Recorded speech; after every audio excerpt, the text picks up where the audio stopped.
मास के पूर्व बहुत एक छोटे से स्थान में चल रहा था, लेकिन 2022 में आपका ऐसा आशीर्वाद प्राप्त हुआ कि वह अब 5 मंजिल में उसकी इमारत बनकर के तैयार है और बड़े स्तर पर अब उस चिकित्सालय की योजनाएं तैयार हैं। आज उसी चिकित्सालय से संबंधित हमारे डॉक्टर साहब डॉक्टर अनुराग जी चौधरी अपनी जिज्ञासा रखेंगे। प्रथम जिज्ञासा। नमोस्तु नमोस्तु नमोस्तु। जगत पूज मुनि श्री के पावन चरणों पर नए चिकित्सालय समिति का बारंबार नमोस्तु नमोस्तु। पूज्य गुरुदेव, आपके आशीर्वाद से नए चिकित्सालय अपनी श्रेष्ठ ऊंचाइयों के ऊपर अग्रसर है। आपकी परम आशीर्वाद है कि नगर में चिकित्सा सुविधाओं में चिकित्सालय एक मील का पत्थर साबित हो रहा है। पूज्य गुरुदेव, हमारी जिज्ञासा है कि हम एक चैरिटेबल संस्था है जिसमें लगभग अल्प शुल्क में हम चिकित्सक सुविधा उपलब्ध कराते हैं। आमदनी का कोई खास जरिया नहीं है। मात्र आपके अनुयायी और धर्म परायण लोगों के माध्यम से हमें संस्था का गति देने में सक्षम हो रहे हैं। वर्तमान में हम अस्पताल को बेहद रूप स्थापित करने जा रहे हैं, जिसके लिए हमें आपसे उपकरणों की आवश्यकता है। अतः आप ऐसा क्या करें पूज्य गुरुदेव कि इन सब उपकरणों को हम अपने चिकित्सालय में स्थापित करने में सफल हों और गरीब और जरूरतमंद लोगों की ज्यादा से ज्यादा सेवा कर सके। नमोस्तु नमोस्तु नमोस्तु। अच्छा प्रश्न डॉक्टर साहब का। और शुरू से देखो, मैं बहुत बार कह चुका हूँ, भारत में बड़े बड़े शहर बहुत हैं, लेकिन ललितपुर में एक ऐसा है जो सारे विकल्प यहाँ चलते हैं। जय हो। जितने प्रकल्प हैं, हर प्रकल्पों में ललितपुर आगे है। जो लोग ये कहते हैं कि धार्मिक कार्यक्रम बहुत हो रहे हैं, पंच कल्याणक बहुत हो रहे हैं, उन लोगों के लिए मैं कभी किसी को प्रेरणा नहीं देता कि नहीं तुम समाज में खर्च मत करो, धर्म में करो। लेकिन जिसकी जहां रुचि है उसको मैं रोक भी नहीं सकता।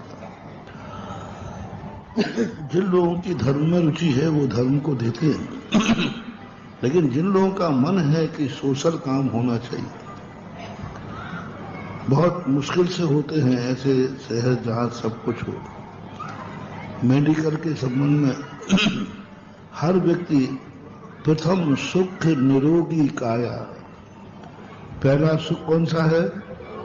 निरोगी काया है तो सब कुछ है, और करोड़ों अरबों की संपत्ति है और रोगी है तो कोई काम नहीं। एक सज्जन की किडनी खराब हुई, अमेरिका गए, उन्होंने कहा मेरे वजन का मेरे से सोना ले लो, लेकिन मेरी किडनी ठीक कर दो। उसने कहा किडनी बदल भी दो, किडनी देने वाला बैठा है। बोले जहां किडनी रखना है वही पार्ट खत्म हो गया, अब क्या करेंगे? तो ऐसी बीमारियां सबको आ सकती हैं।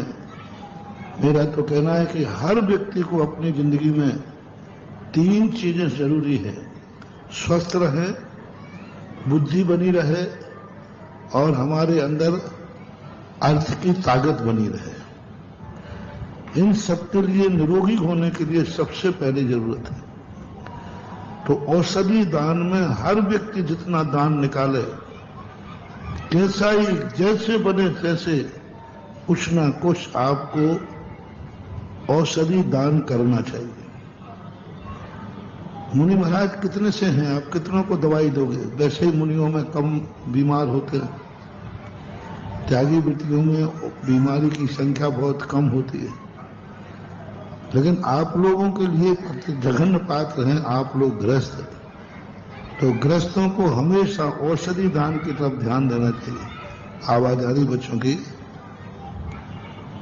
गृहस्थों को बहुत जरूरी है दान, और औषधि दान सबसे कम जैनियों में हो रहा है।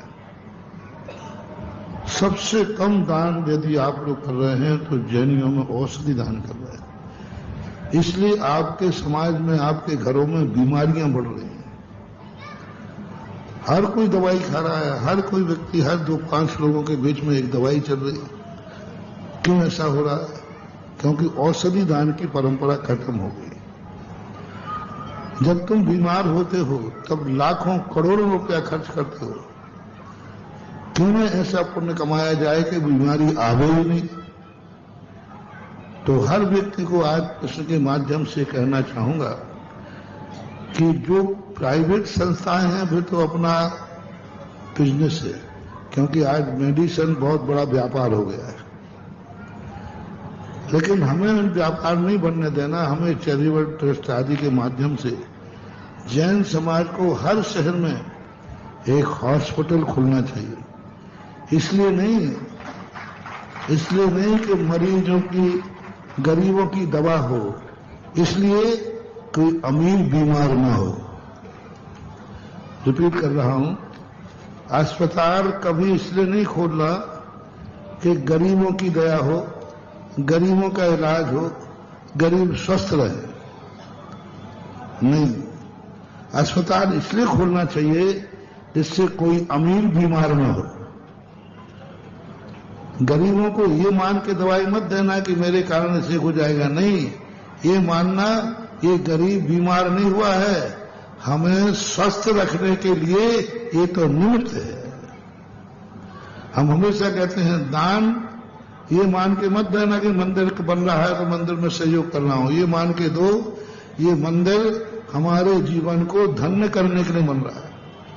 ये मान के हार मत दो कि महाराज जी बेचारे भूखे हैं, हाँ इसलिए महाराज हार को देना ही पड़ेगा। नहीं, ये मान के दो कि हे भगवान, हमने कौन से जन्म में पुण्य किया कि महाराज आहार को उठे हैं, महाराज भूख मिटाने को नहीं उठे हैं, हमारा जीवन धन्य करने के लिए उठे।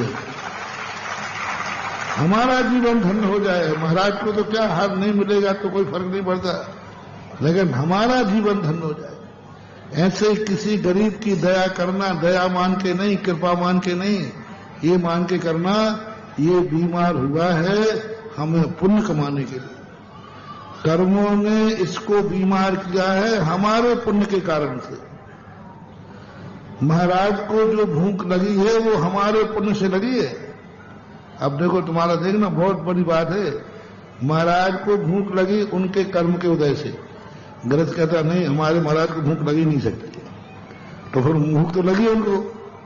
बोले महाराज के पुण्य कर्म से नहीं लगी, हमारे पुण्य से लगी है। यदि महाराज को भूख नहीं लगेगी तो वो आहार को नहीं उठेंगे, आहार को नहीं उठेंगे तो हमारा तो कबाड़ा हो जाएगा। इसलिए हमारे पुण्य के कारण से साधु आहार को उठता है। ऐसे ही गरीब व्यक्ति की जब औषधि दान दो तो ये मान के मत देना कि मैं गरीब पर दया कर रहा हूं। नहीं, ये जो गरीब को बीमारी आई है हमारे पुण्य कमाने के लिए। इस गरीब की बीमारी के माध्यम से हम निरोग हो जाएंगे। हम निरोग हो जाएंगे क्योंकि दवाई इसकी होगी और निरोगता हमें होगी। ऐसा एक उदाहरण आता है एक माजी का। एक माजी के दो बेटे थे, बहुत बड़ी आदमी थी, और एक माजी का एक बेटा था,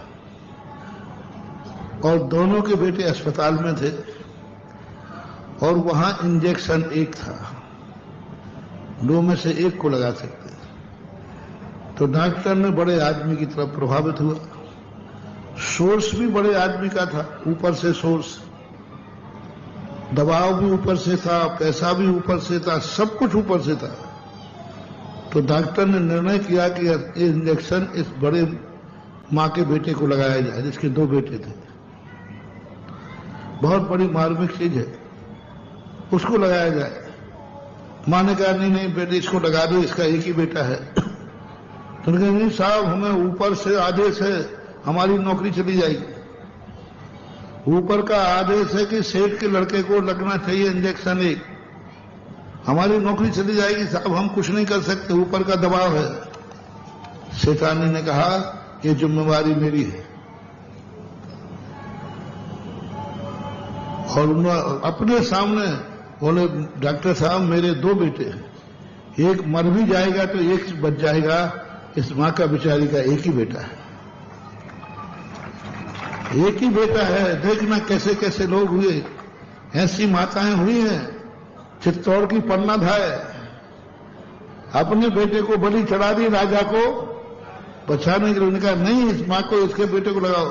डॉक्टर कहता मैं नहीं लगा सकता, आदेश ऊपर से।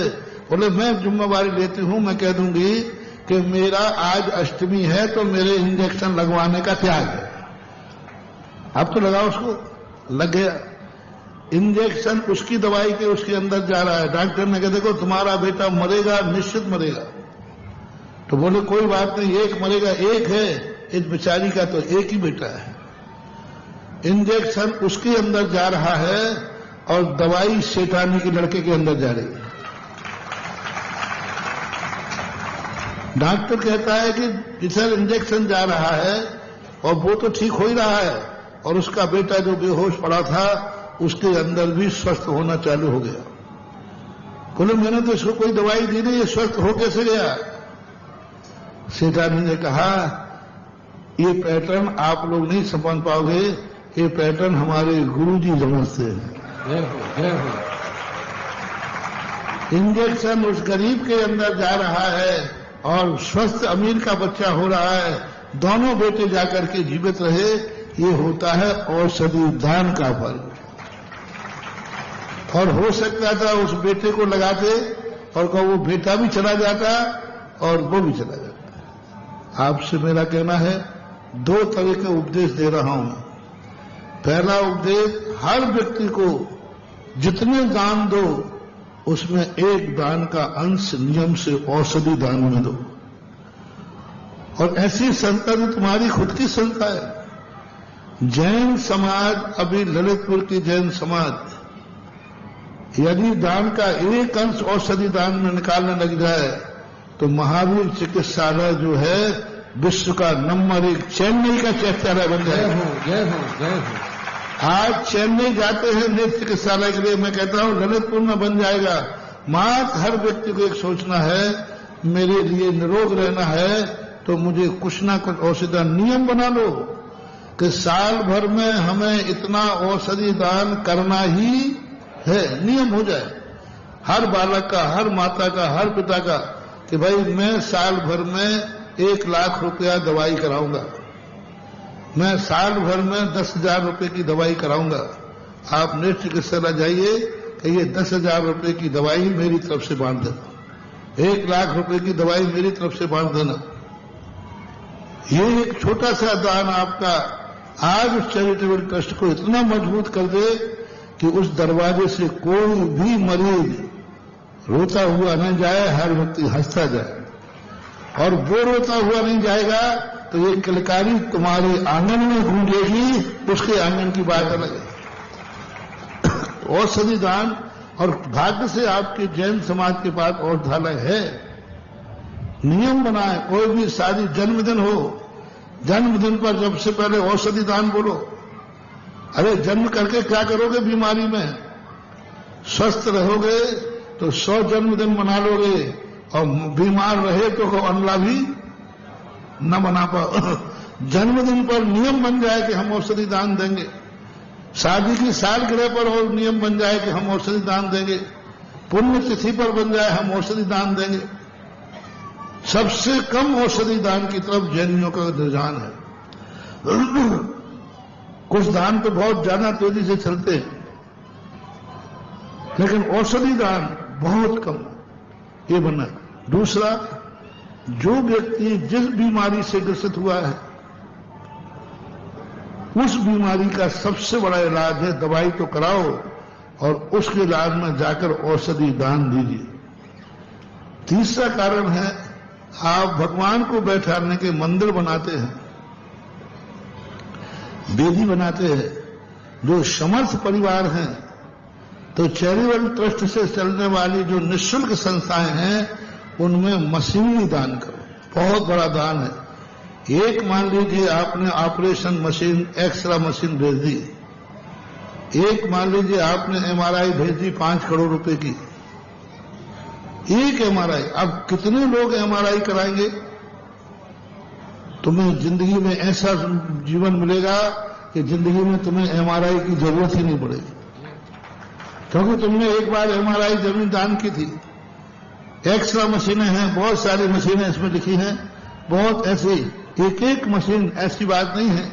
जब 1-1 करोड़ रुपए से आप इंद्र बन सकते हैं, मंदिर बना सकते हैं, तो 10-25 लाख की मशीन कोई बड़ी चीज नहीं होती।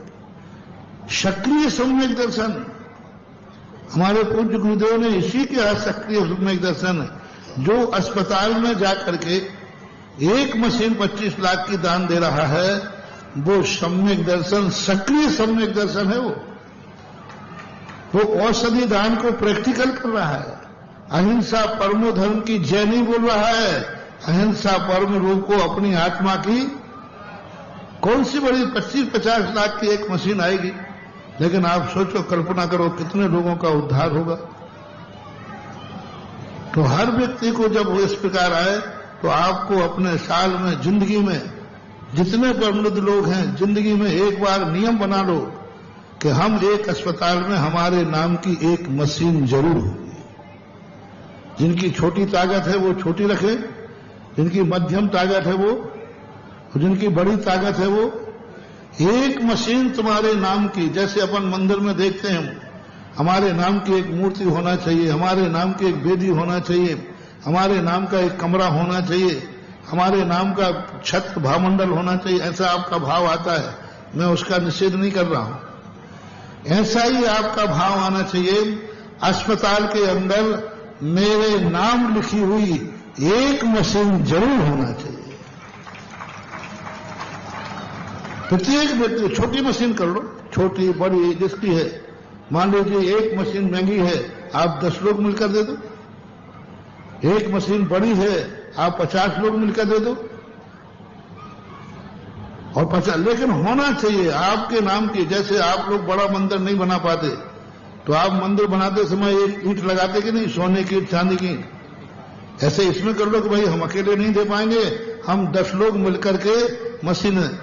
यानी डॉक्टर साहब को ये कहना पड़े कि बस अब हमारे पास सारे आइटम हो चुके हैं, अब कुछ नहीं है। मेरे सामने जब कोई पर्चा आ गया, अभी तक तुम्हें मालूम है, इस दरवाजे जो आया है वो कभी खाली नहीं जाता। और ये दम मेरी नहीं है, ये दम, ये जो मेरी ख्याति है, इसका मूल कारण है हमारे भक्त। जय हो, जय हो, जय हो। भक्त मेरी आवाज को, मैं कहता हूं, इस पर्चे में जो भी लिखा है, पूरे ललितपुर और बाहर के लोग भी सुन रहे हैं, वो भी अपनी औषधि दान में, जैन अस्पताल है और जो समाज की सेवा करती है, ऐसी अस्पताल के लिए आप लोगों के पूरे आइटम जो हैं, 10-12 आइटम हैं, अपनी अपनी शक्ति प्रमाण लेना चाहिए। और एक नहीं दे सकता है तो आप रिश्तेदार मिलकर, भाई बनकर, दोस्त यार मिलकर के, पूरा मोहल्ला मिलकर के दे सकता है। ये कर सकते हैं, हमारे मोहल्ले की तरफ से, कॉलोनी होती है ना मोहल्ले, और मोहल्ले का चंदा आप लोग कर लो कि भाई अपने लिख देना, उसमें कौन सा मोहल्ला लिख दूं, मतलब नई बस्ती की तरफ से मान लीजिए इलाई की तरफ से, गुरियाई की तरफ से, नजाई की तरफ से, हाँ कौन सा चौक, सावरकर चौक, तामा मंडी, बाहुबली कॉलोनी, पारसनाथ कॉलोनी, डोनाघाट मंदिर, भेड़ाघाट, डोनाघाट। हाँ क्या बात हो गई, पाली भी हो सकता है। पूरी समाज मिलकर कह सकती है कि हमारे समाज में यदि कोई, हमारे समाज का कोई चैरिटेबल ट्रस्ट औषधि में चल रहा है, तो हमारे गांव के नाम की एक मशीन जरूर होगी, हमारी कॉलोनी की एक मशीन जरूर होगी, हमारे पूरे कुटुंब की एक मशीन, और मेरे सारे रिश्तेदारों को मिलाकर के भी। अब सारे रिश्तेदारों से दुनिया भर का तुम दान मांगते हो, और कह दो हमारे ससुराल की भी एक मशीन होगी। और महिला संकल्प कर ले कि ललितपुर में मेरी शादी हुई है, तो मेरे पीहर के नाम की भी एक मशीन होगी। क्या बात हो गई। आप लोग ससुराल से दुनिया का माल लेते हो, एक माल औषधालय के नाम ले लो कि भाई हमारी भावना है कि हमारी ससुराल की एक निशानी हमारे महावीर नेत्र चिकित्सालय में होना चाहिए। आप भी अपने माँ बाप से कह सकते हो, बाबा पीहर की एक निशानी हमारे औषधालय में होना चाहिए। जब भी कोई ज्यादा जाए तो वह देखे कि फलानी कन्या की पीहर की तरफ से यह भेंट की गई। मात्र एक सोच बनाना है, कोई बड़ी चीजें नहीं है। परसों का देखो, एक ही व्यक्ति ने आपको अंकित सराफ ने 1 मिनट लगाया था और विद्यालय की पूरी बिल्डिंग बनाने का उसने बीड़ा उठाया था। और बहुत अच्छी बिल्डिंग 4 मंजिल ऊपर बनने को मैं देख के आ गया हूं। बहुत अच्छी बिल्डिंग बन रही है, बस उसको समृद्ध अपन सबको मिलकर करना है। तो आप एक एक चीज बोलते जाएं और उनको बोले कि कौन सी मशीन क्या है ये देखें। दूसरे नंबर से शुरू करें। और लिफ्ट आदि भी ये जो रैंप होता है ना, मरीज कहां चढ़ पाएगा? मरीज कहां चढ़ पाएगा? उसको ऊपरी मंजिल में उसको जांच कराने जाना है, तो वो मशीन भी, लिफ्ट भी एक और दान के अंतर्गत ही आएगी। बोलो। महानुभाव, एक बहुत अच्छा शुभ संयोग हम सभी